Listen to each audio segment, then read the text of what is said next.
नमस्कार मंडळी. तर आज आपण नॉनव्हेजला तोड अशी नॉनव्हेजची चवीसारखी पावट्याची रेसिपी बनवणार आहोत. तेही अगदी वेगळी पद्धत, गावरान पद्धत वापरून बनवणार आहोत. तर मी इथे पाव किलो इतकं पावटा घेतलेला आहे. आता आपल्याला हे सोलून याचे आतले जे बी असतात हे काढून घ्यायचं आहे. तर इथे तुम्ही बघू शकता हळूहळू करत आपल्याला हे पूर्ण जे बिया आहे ते काढून घ्यायचे आहे. तर तुम्ही जर या पद्धतीने कधी ही पावट्याची रेसिपी बनवली नसेल तर एकदा नक्की ट्राय करा. तर सर्वात आधी आपण पाव किलो पावटा घेतला होता. याला सोलून याचे बिया आपण काढून घेतलेले आहे पूर्णपणे. हे बघा या पद्धतीने तुम्ही बघू शकता.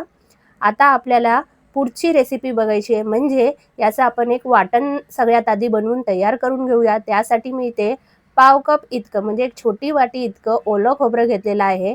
5 ते 6 लसणाच्या पाकळ्या, 1 इंच आल्याचे बारीक तुकडे करून घेतले आहे. मध्यम आकाराचा कांदा, 2 हिरव्या मिरच्या घेतलेल्या आहेत. त्याचबरोबर एक छोटा चमचा इतका जिरा घ्यायचा आहे. मूठभर कोथिंबीर घ्यायची आहे आणि थोडंसं पाणी घालून याची मस्त मऊ अशी आपल्याला पेस्ट तयार करून घ्यायची आहे. हे बघा या पद्धतीने तुम्ही बघू शकता. आता आपल्याला एक पॅन घ्यायचं आहे आणि जे पावटा आपण सोलून ठेवलेला होता ते पूर्ण ह्याच्यात ॲड करून घ्यायचं आहे आणि हलक्या आपल्याला हे भाजून घ्यायचं आहे. जोपर्यंत याला डाग लागत नाहीये तोपर्यंत मस्त आपल्याला हे भाजून घ्यायचं आहे. भाजण्याने काय होतं, हे लवकर शिजतात आणि चवीला सुद्धा अप्रतिम लागतात. आपण गावाकडे काय करतो, चुलीवर जेव्हा आपण बनवतो तेव्हा आपण तव्यावर भाजतो ना, अगदी त्यासारखी चव येण्यासाठी आपण शहरात सुद्धा अगदी छोटासा प्रयत्न केला तरीही आपली भाजी अगदी छान लागते. तर इथे 1 चमचाभर तेल टाकून पुन्हा एकदा मी भाजून घेतलेला आहे. तुम्ही बघू शकता हळू याला डाग लागायला सुरुवात झालेली आहे. एक 2 ते 3 मिनिटं झाले, की आपण एक पावभाजीचा स्मॅशर घेऊया आणि हलक्या हाताने याला स्मॅश करून घेऊया. खूप जास्त आपल्याला याला स्मॅश करायचं नाहीये. फक्त हलक्या हाताने म्हणजे थोडंसं दाबून घ्यायचं आहे. म्हणजे जी भाजी आहे ते पटकन बनवून तयार होते. जास्त वेळ लागत नाही हे शिजायला आणि चवीला सुद्धा अप्रतिम लागते. तर इथे तुम्ही बघू शकता हळू करत मी याला असं स्मॅशरच्या मदतीने हलकसं दाबून घेतलेलं आहे. म्हणजे भाजीसुद्धा आपली लवकर शिजेल आणि पटकन आपली रेसिपी बनवून तयार होईल. तर मंडळी, आजची रेसिपी जरी तुम्हाला आवडली असेल तर प्लीज एक लाईक करायला विसरू नका. आणि तुम्ही कोणत्या शहरातून, कोणत्या राज्यातून किंवा कोणत्या प्रदेशातून ही रेसिपी बघताय मला कमेंट करून नक्की कळवा, म्हणजे मी तुमचे आभार मानू शकेल. आता हे भाजून झालेलं आहे. आपण एका डिशमध्ये काढून घेतलेलं आहे. आता आपल्याला त्याच पॅनमध्ये एक 3 ते 4 चमचे तेल ॲड करून घ्यायचं आहे. मध्यम आकाराचा बारीक चिरलेला आपण इथे कांदा घेतलेला आहे. ही रेसिपीमध्ये कांदा थोडासा जास्त लागतो, पण चव ही अगदी भारी येते. तर मध्यम आकाराचा कांदा इथे बारीक चिरून घेतलेला आहे. आता आपल्याला हे रंग बदलेपर्यंत म्हणजे थोडंसं मऊ होईपर्यंत आपल्याला हे भाजून घ्यायचं आहे. तर गॅसची फ्लेम इथे मी मीडियम ठेवलेली आहे. हलका कांदा भाजून झालं, की जे वाटण आपण बनवून ठेवलेलं होतं, ते वाटण आपल्याला लगेच याच्यात ॲड करून घ्यायचं आहे.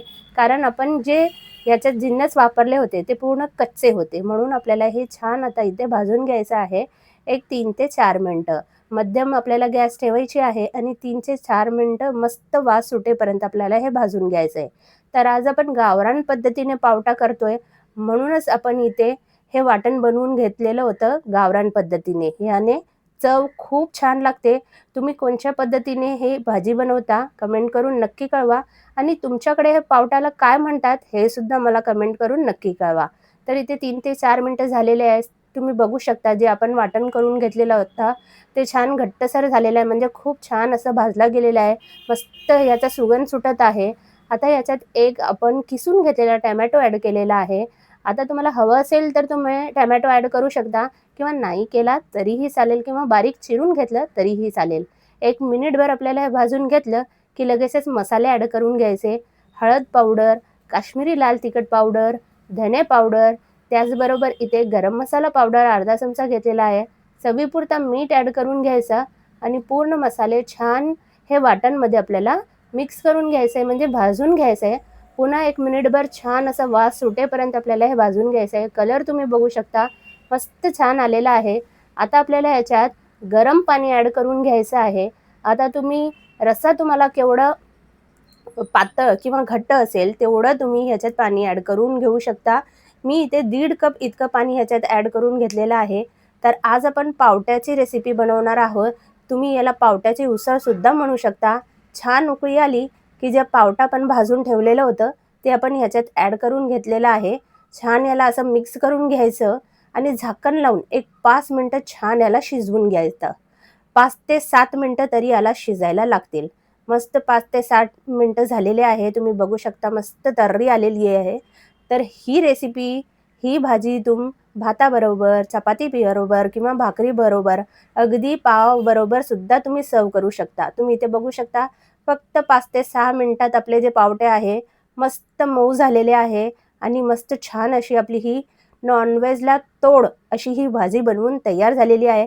नॉन-व्हेजने सुद्धा भारी चव ही भाजीची लागते. अगदी गावरान पद्धतीने आपण केलेली आहे.